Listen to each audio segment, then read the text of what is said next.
Workers at an Apple store in Maryland voted to unionize on Saturday, becoming the first employees of the tech giant in the U.S. to do so. The International Association of Machinists and Aerospace Workers said that more than 100 workers in Towson, near Baltimore, quote, overwhelmingly voted to join their union. The local workers, which formed the Coalition of Organized Retail Employees, said in a letter written to Apple CEO Tim Cook that they had, quote, the support of a solid majority of their co-workers. An Apple spokesperson told Reuters by email that they had nothing to add at this time. Unionization efforts are gaining momentum at some large U.S. corporations, including Amazon and Starbucks. Apple workers in Atlanta, who were seeking to unionize, withdrew their request last month, claiming intimidation. Some current and former Apple workers last year began criticizing the company's working conditions online using the hashtag Apple2. Dozens gather in Sao Paulo to protest the murder of British journalist Dom Phillips and Indigenous expert Bruno Pereira. Holding banners calling for justice, local residents and Indigenous people all condemned the crime. Police investigating the murders said on Saturday they had arrested a third suspect who gave himself up at a police station in the remote Javari Valley.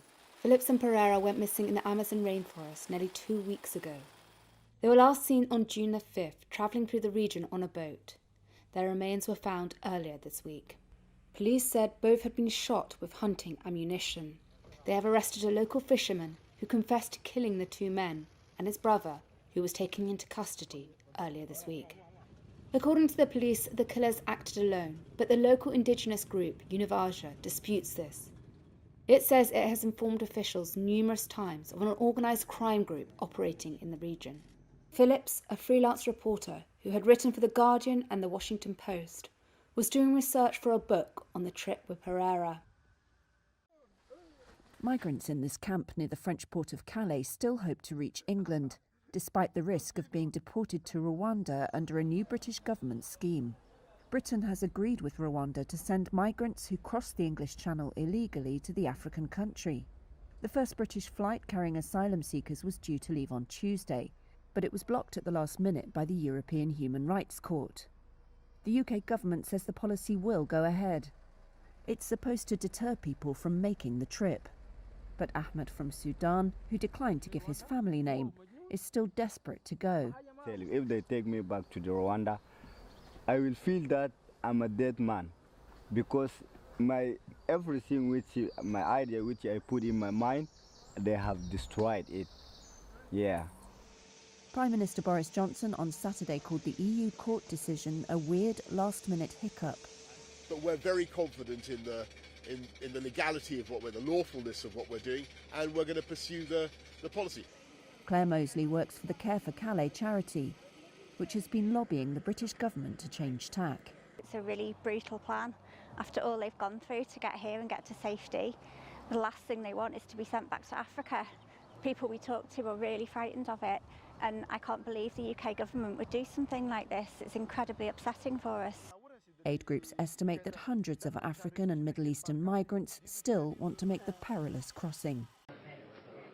In a crushing outcome, French President Emmanuel Macron and his allies on Sunday lost their absolute majority in the National Assembly, and with it control of the reform agenda.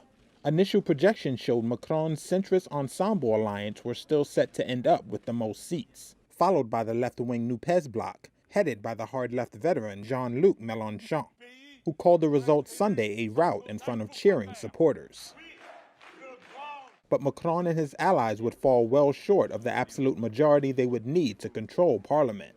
If confirmed, a hung Parliament would open up a period of political uncertainty that would require a degree of power sharing among parties not experienced in France in recent decades. In another major change for French politics, Marine Le Pen's far-right Reassemblement National Party could win as much as 100 seats, the initial projections showed, its biggest score on record. Le Pen said she wants to unite all patriots, including those on the left. The new faces that you will discover, faces beaming with enthusiasm and life, are the vanguard of this new political elite that will take responsibility for the country when the Macron adventure comes to an end.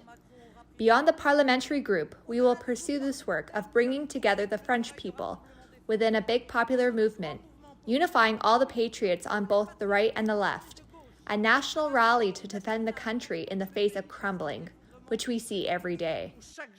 Macron's ability to pursue further reform of the Eurozone's second biggest economy would hinge on his ability to rally moderates outside of his alliance on the right and left behind his legislative agenda.